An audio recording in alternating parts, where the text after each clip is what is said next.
Black day. Black day అంటే black day ఎందుకు జరుపుకుంటాం?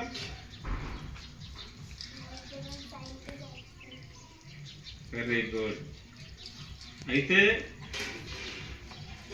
మనందరం ఇక్కడ మంచిగా చదువుకుంటున్నాం కదా. మనం ఇంత మంచిగా చదువుకోవడానికి, మన ప్రాణాలను రక్షించడానికి మన భారతదేశానికి బార్డర్లో సైనికులు పోరాటం చేస్తారు. భారతదేశంలో ఉన్న ఏ పౌరునికి కూడా హాని కలగొద్దు వేరే దేశాల నుండి అని చెప్పేసి వాళ్ళు ప్రాణాలకు సైతం పణంగా పెట్టి వాళ్ళు మన కోసం పోరాటం చేస్తున్నారు. అట్లా పోరాటం చేస్తున్న సైనికుల్ని కొన్ని శత్రు దేశాలు ఏం చేశాయంటే, మామూలుగా యుద్ధం జరుగుతున్న సమయం కాకుండా వారు ఒక ప్రాంతం నుండి ఇంకో ప్రాంతానికి వెళ్తుంటే దొంగదారిలో మన సైనికులు వెళ్తున్న ఒక కాన్వాయ్ మీద, వెహికల్ మీద బాంబు వేస్తే 40 మంది వీర సైనికులు వీరమరణం పొందారు. అంటే అది చాలా దురదృష్టకరం. మన భారతదేశం చాలా విలువైన 40 మంది సైనికుల ప్రాణాలని కోల్పోయిన రోజు ఇది. రోజును మనందరం కూడా వారి యొక్క త్యాగాలను గుర్తించుకోవాల్సిన అవసరం.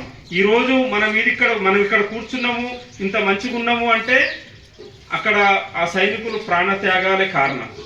ఒకవేళ అక్కడ సైనికులు కనుక పోరాడకుంటే మనం ఇక్కడ స్కూల్లో ఉన్నప్పుడు కూడా వేరే దేశం కూడా వచ్చి మన మీద బాంబు వేసి మనందరినీ చంపేస్తారు.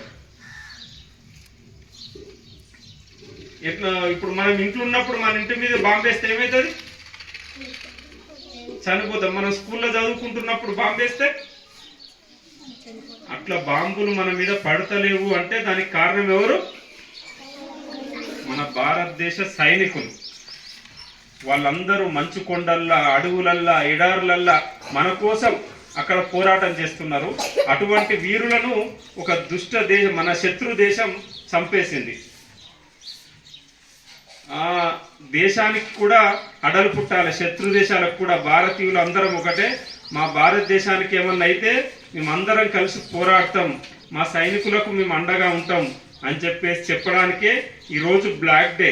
వారి యొక్క త్యాగాలను మనందరం స్మరించుకోవాలి. ఓకే, ఈరోజు మనం స్మరించుకోవాలంటే మనం అందరం కూడా ఆ వీర జవాన్ల ఆత్మకు శాంతి కలగాలని, వారి కుటుంబాలు మంచిగా ఉండాలని మనందరం కోరుకోవాలి. మన కోసం ప్రాణత్యాగం చేశారు కదా వాళ్ళందరూ కదా, మనకు సంబంధం లేని వ్యక్తులు మన కోసం ప్రాణత్యాగం చేశారు. కాబట్టి వారి యొక్క ఆత్మశాంతి కలగాలి, వారి కుటుంబాలు కూడా మంచిగా ఉండాలి అని మనం అందరం కోరుకుంటూ అందరూ నిలబడి 1 నిమిషం పాటు వారి మరణానికి మనం శాంతి ఘటిస్తాం. అంటే మౌనంగా నిలబడి వారికి శాంతి ఘటిస్తాం. ఓకేనా? అందరు నిలబడండి.